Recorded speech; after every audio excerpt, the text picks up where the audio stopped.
어느 날 우리 아이가 친구의 물건을 말없이 가져왔어요. 바늘도둑이 소도둑될까 걱정되는데 엄격하게 바로잡아야 될까요?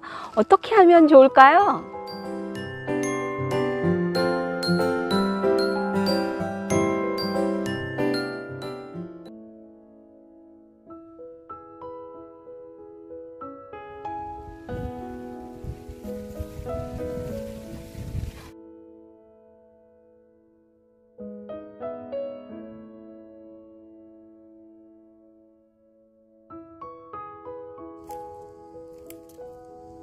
아이가 친구의 물건을 자꾸 가방에 넣어와서 걱정이라고 하는 은정씨, 고민이 너무 많대요. 자, 이 토닥토닥 놀이터에 은정씨 초대합니다. 은정씨, 아이 키우는 거 정말 다양한 여러 문제들이 발생하죠? 고민되는 거 너무 잘 알죠? 자, 우리 시원한 배도 깎아 먹고 맛있는 음식도 먹으면서 이야기를 나누기로 해요.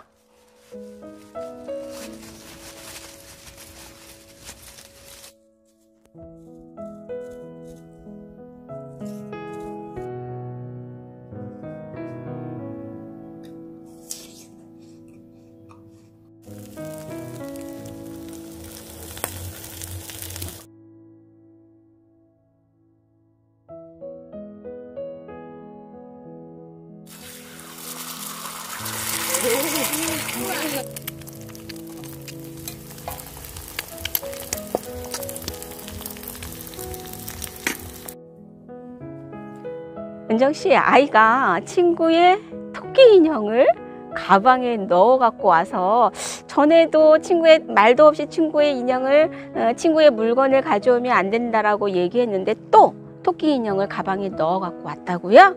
은정씨 많이 당황했죠. 그래서 은정씨 말도 안 하고 친구의 것을 가져오면 큰일 난다고 하면서 경찰 아저씨가 그러면 잡아간다고 이야기했다라고 하죠. 자, 이렇게 하면 안 되는 행동이라고 우리들 어른들 입장에서 판단하고 지도하려고 우리들은 해요. 그런데 은정씨, 아이들은요, 자기 중심적 사고, 즉 이 세상의 모든 것은 나를 중심으로 시작되고 끝난다라고 생각합니다. 그러니까 행위의 옳고 그름으로 도덕적 판단을 하는 것은 노입니다. 옳고 그름을 이야기하는 것 아무 의미가 없어요. 지금 은정씨 아이는요, 무엇이 가장 중요할까요? 지금 은정씨 아이는요, 토끼 인형을 가지고 놀고 싶어 라는 생각이요, 머릿속에 100% 가득 차 있어요.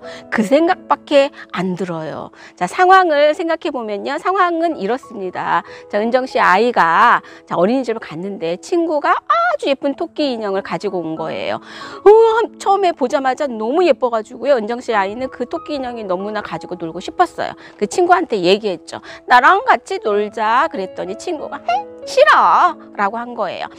나 혼자 놀 거야 그러는 거예요. 그러니까 너무너무 토끼 인형하고 같이 갖고 놀고 싶어서 그럼 나 한 번만 빌려줘 라고 했는데 친구가 또 싫어 이러는 거예요. 그때 선생님이 간식 시간이 되었다고, 얘들아 간식 먹자 하면서 아이들을 불렀어요. 그러니까 그 토끼 인형을 가지고 온 친구는 토끼 인형을 바닥에 놓고요, 간식을 먹으러 갔어요. 자, 은정씨 아이는요, 기회는 이때야, 지금이야 라고 하면서요, 그 토끼 인형을 가지고 놀았죠. 그런데 그 토끼 인형을 계속 가지고 노는 모습을 선생님이 보고 간식 먹으러 오세요 하고 막 불러요. 그러니까 은정씨 아이는요, 급한 마음에 이따가 다시 가지고 놀려고 가방 속에 토끼 인형을 넣어 놓고요, 그만 깜빡 잊어버린 거예요.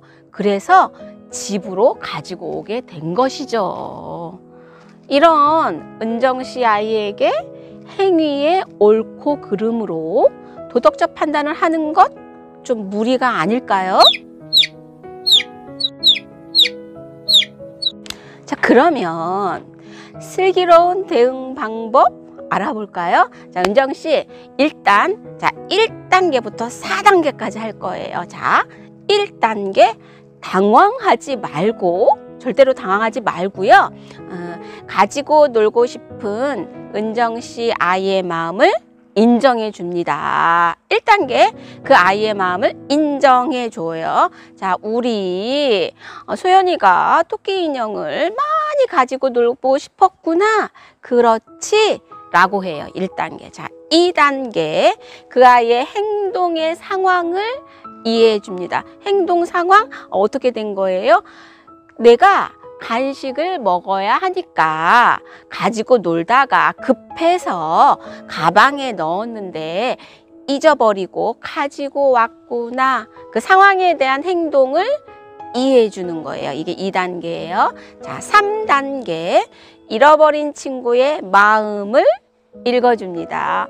어머, 그런데 그 친구가 토끼 인형이 없어진 걸 알고 너무너무 슬프겠다. 어떡하니? 정말 그 친구는 마음이 슬펐겠어.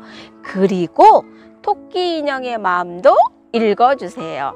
그 토끼 인형도 친구와 인사도 하지 않고 헤어져서 많이 슬펐겠다. 라고 이야기해 주는 거예요. 은정씨, 아이들은요 지금 이 시기에 자아중심적 사고의 특징도 있지만 물활론적 사고가 있어요. 그건 뭐냐면 물활론적 사고라는 것은 모든 사물에는 생명과 영혼이 있다라고 생각하는 거예요. 이 특징이에요. 지금 토끼에게 어떻게 사람과 똑같은 감정과 영혼이 있다라고 이야기해 주는 거죠. 자, 그리고요, 이 토끼 인형, 그 다음에 토끼 인형을 잊어버린 친구의 마음을 읽어주는 경험을 통해서요. 자, 자기중심적 사고에서 타인의 마음을 읽어주고 알 수 있게 하는 또 하나의 정말 소중한 경험을 은정씨 아이는 하고 있는 것이죠. 마지막 4단계 문제 해결의 열쇠를 아이에게 줍니다. 문제 해결의 열쇠를 누구에게 줘요? 내가 해결하는 것이 아니라 아이가 해결하는 거예요. 어떻게 했으면 좋겠니? 라고 하면서요. 이때 다시 한번 토끼 인형을 가지고 놀고 싶어하는 은정씨 아이의 마음을 읽어준다면 어떻게 읽어줘요? 너 엄마가 토끼 인형 많이 가지고 싶어하는 너 마음을 너무 잘 알고 있어. 토끼 인형이 많이 예뻐서 가지고 놀고 싶었지. 그렇지? 라고 아이의 마음을 다시 한번 읽어줘요. 그러면요 은정씨 아이는 오 감탄해요. 그러면서 엄마가 내 마음을 이렇게 잘 알아주는 거야? 라고 하면서 나도 엄마의 마음을 잘 알아주고 엄마의 말을 정말 잘 들으리라고 결심하게 되겠죠. 문제 해결의 열쇠를요 아이에게 줄 때 어떻게 하면 가지고 놀 수 있을까? 라고 하면서 토끼 인형을 돌려주는 것이 중요한 초점으로 맞추는 것이 아니라 어떻게 하면 내가 그 토끼 인형을 가지고 놀 수 있지? 라고 하는 것에 초점을 맞추어서 문제를 해결하도록 대안을 제시해 줍니다. 자, 사고의 방향을 변경해서 은정씨 아이의 생각을 확산시켜 주는 것이지요. 가지고 싶은 그 마음을 어떻게 해결할 수 있을까 하는 것을 아이가 생각할 수 있게 하는 거예요. 이때 6살인 은정씨 아이의 도덕성 발달을 어떻게 은정씨가 길러주어야 하는 기회를 삼는 거죠.